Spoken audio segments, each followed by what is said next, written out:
Good evening and thank you for being with us. The failing bridge leading to Wilmette Canyon is finally getting a much needed replacement thanks to a funding announcement in Dorion today. MPP Michael Gravel announced up to $1.3 million to replace the bridge from the province's Community Infrastructure Fund. Dorion Township is one of 78 Ontario communities receiving a share of $100 million this year for local infrastructure projects. Carlisle Facette has more. I am very pleased and very excited to be here today in Dorion to announce that the critical upgrades to replace the Wilmette Canyon Road Bridge over Coldwater Creek. An announcement years in the making. Finally, the community of Dorion can rest easy knowing their aging and deteriorating Wilmette Canyon Road Bridge will be replaced. The $1.3 million price tag for the project will be covered entirely by funding from the Ontario Community Infrastructure Fund. The township had made an unsuccessful bid to replace the bridge through that fund last year, and MPP Michael Gravel says it was critical to secure those dollars this time around. This project is huge, and because of the impact it has on so many aspects of the community, I just kept making the case that indeed the funding needed to be approved, and indeed this year it was, and I couldn't be happier. The bridge has been operating with a load restriction for the last 6 years, and Dorion Reeve Ed Chambers says if it had to be shut down, local businesses would suffer. Yes, I have had people come to me that operate businesses and so forth, saying that if that bridge has to be shut down, it would pretty well destroy their business. John Lorenowich is an engineer who has been monitoring the bridge's deterioration. He says it was almost unusable as early as 5 years ago. The piers that hold one of the spans up were leaning significantly. So when we did some analysis on the leaning piers, we noticed that there wasn't much capacity left to hold the bridge up. Tourists will still be able to access Wilmette Canyon and Eagle Canyon this summer using back roads as a detour. Chambers says Dorion's tourism sector will be one of the biggest beneficiaries when the project is completed, as well as the area's emergency service providers. In terms of safety, it'll be a lot better because fire trucks, paramedics, and so forth will be able to get across that bridge. As far as the timeline for completing the project, Lorenowich says the plan is to have a contractor on board by mid-June, with construction being completed by the end of August. That would leave cleanup for the month of September, and the new bridge would be operational by October. Carlisle Facette, TBT News. Meanwhile, the MPP for Thunder Bay Atikokan also made a funding announcement today, this one aimed at the agricultural community. Bill Morrow says nearly $1 million will be going towards tile drainage systems for farms throughout the Thunder Bay area. Molly Fromer has more. Bill Morrow announced the investment of $994,000 on behalf of the Northern Ontario Heritage Fund. A total of 23 farms in this area will receive funding for tile drainage to be installed on 1,390 acres of land, as well as land clearing on 354 acres. Morrow says local farms are critical to the local and regional economy. Well, the ag community is primarily south of the city in the riding of Thunder Bay Atikokan. It is significant.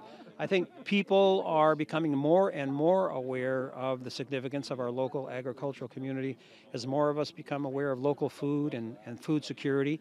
This is a piece that's going to continue to enhance the ag community in our riding and in our region.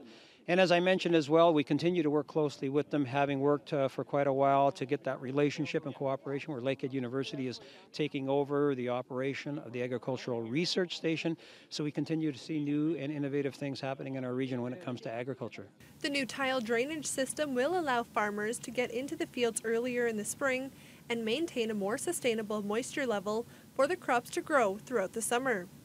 President of the Thunder Bay Agricultural Research Association, Kevin Blues, explains how they decide which farms get approval for the funding. Well, the farms have to submit applications, so most of this process comes directly through from the farms. We really try to not reject anyone. There is a limit to the amount of money available, obviously.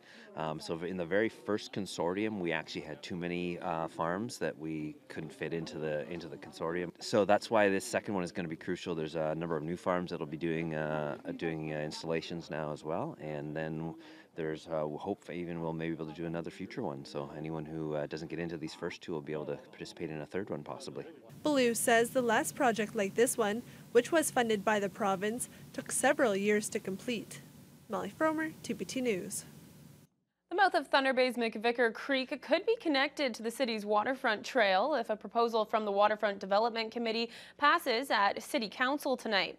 The waterfront trail currently ends on the north side of Cumberland Street with no foot or bike path to connect to the existing McVicker Creek Trail. A memo from the city's waterfront committee says connecting the two underneath the Marina Park overpass would bring more pedestrian traffic to the area. The mouth of the creek sees high levels of unsafe and unlawful behavior, and committee chair Ian Angus says encouraging pedestrians to travel the area could help deter illegal activity. Councillors are also expected to look over the most recent changes to the city's official plan before it's asked to approve that plan next month. Some new changes include allowing accessory buildings on a property to be converted to housing and a clause that lets existing property owners sever their lots using the lot size policy in the current official plan. We are still 3 months away from the provincial election, but the campaign now appears to be in full swing. Following an announcement from Christine Elliott that she'll not be contesting this weekend's leadership vote results, Doug Ford is now focusing his attention on supplanting Kathleen Wynne as premier. For her part, Wynne says voters now face a stark choice when they go to the ballot box. Colin DeMello reports. 86 days before an election, and you can bet the unofficial campaign has begun. The premier today visited a downtown daycare, a meet and greet moment complete with Wynne holding a baby. And the new leader of our party, Doug Ford. But the attention quickly turned to the newly chosen leader of the PC party, Doug Ford. Mr. Ford and I disagree on a lot of things, that there will be a stark choice in June, but I don't think that's news to anyone. Ford was elected on Saturday night in a soap opera-style leadership convention. He wasted no time in setting his sights on Wynne. And to Kathleen Wynne, I say your days as premier are numbered. Thank you. Ford's arrival into this race also brings a certain unknown. He has vowed to scrap the sex ed curriculum and said he wouldn't stop any debates over access to abortion. The Conservatives are a party that is going backwards and trying to drag Ontario back with it. From everything that we've seen over the past few months, and I dare say over the past 48 hours or so, the Conservative Party is in no shape to govern itself, let alone this great province. The polls show even with Ford at the helm, the PCs are poised to win the next election. So for the next number of weeks, I know there's going to be a lot of conversation about polls. There's going to be a lot of conversation about the politics that we're in, and I get that. Ontario votes on June 7th. And as the province's PC leadership race winds down, the race to be party's candidate in Thunder Bay-Atikokan is gearing up. Former federal candidate Mo Kamuzi announced today that she'll be seeking the PC nomination in that riding. This will be the third time Kamuzi has sought a seat in the region. Kamuzi previously ran for the Federal Conservative Party in the 2011 and 2015 elections, finishing second and third respectively. Kamuzi says she learned a lot from her previous campaigns and adds that her experience as a business owner makes her well suited to serve at Queen's Park. She says her priority is bringing jobs back to the Northwest, jobs she says left due to the Ontario Liberal Party. Kathleen Wynne has to go.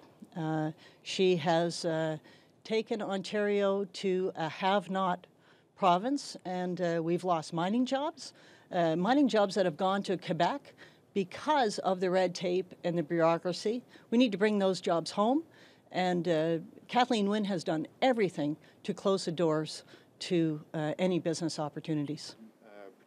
Local Riding Association President Brandon Posthuma is the other declared candidate for the Tory ballot in Thunder Bay-Atikokan. It's not clear when the PC nomination meeting will be. The provincial election happens June 7th. A Thunder Bay man is dead after suffering a fall in Grand Portage early Sunday. According to the Cook County Sheriff's Office, police were called to the Bay Estates area of Grand Portage around 5 in the morning and arrived to find a man unconscious on the ground after falling from a second-story patio door that did not have an attached deck. The man was later pronounced dead.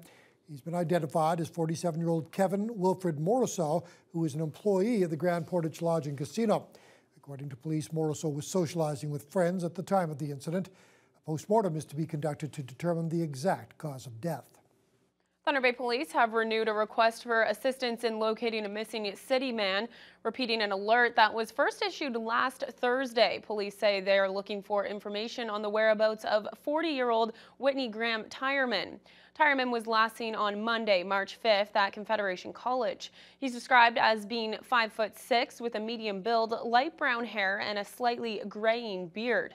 Tyerman is driving a blue Dodge Dakota, but police add he may be traveling out of town by an unknown mode of transportation.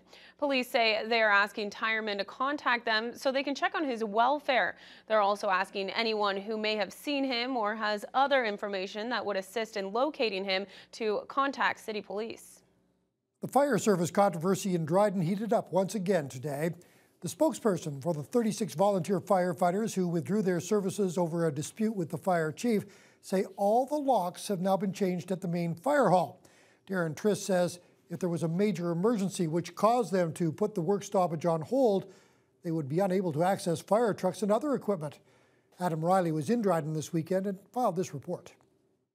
As it stands right now, we're not going to go back to work for a fire chief that we don't trust and a city council that appears not to care. The impasse between the city of Dryden and its firefighters continues. Members at Fire Hall 1 stopped providing service to the city late last month after issues with the fire chief erupted with what the Dryden Firefighters Association calls the wrongful dismissal of 3 of its members. Since then, the city has had to resort to using resources from Fire Hall number 2 and mutual aid agreements from neighboring communities. Last Friday, the city had imposed a deadline for the 35 members involved to read and sign a document, or the city would conclude their employment as a volunteer firefighter would be abandoned. 10-year fire department veteran and DFFA spokesperson Darren Trist says members handed in 35 blank forms along with a response letter. Their plan was to basically trick us into half of us resigning because not signing the letter, that was the intent of it. We fully intend on going back to work once these labor concerns are met. And as we said in our letters to the CEAO, that we're not quitting, we're not resigning, we're withholding service until we're listened to. Last week, the city also announced it had hired 4 contract firefighters. Trist says those recruits are fresh from training and have little field experience. They are being put in a very unfair, no-win situation, and it's extremely negligent on the fire chief, Ryan Morell's part, as well as the city for backing up this so-called plan. Because, you know, myself, when I first became a firefighter, you would never put more than 1 junior firefighter on a truck at a time. TBT News attempted to reach out to city officials for comment. Neither CAO Ernie Remillard nor Deputy Mayor Nick Bayak were available.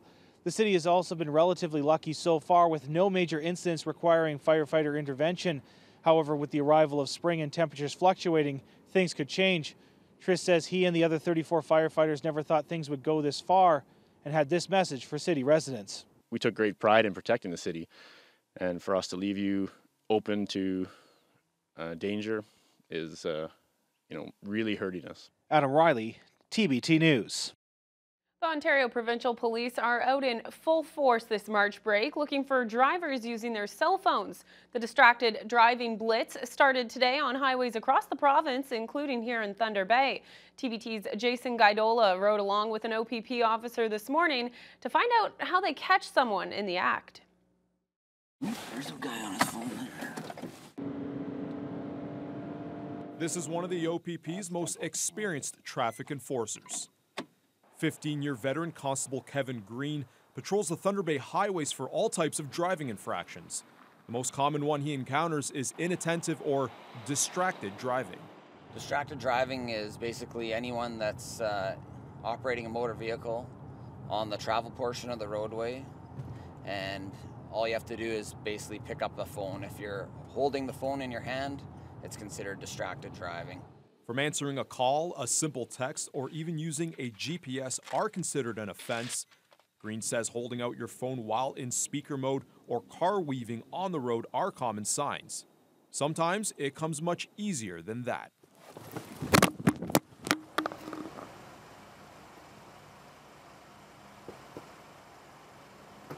Every stoplight you get to, people are up and down, looking at their phones, and then the light turns green for traffic to go and they just sit there. Such a simple act carries huge repercussions.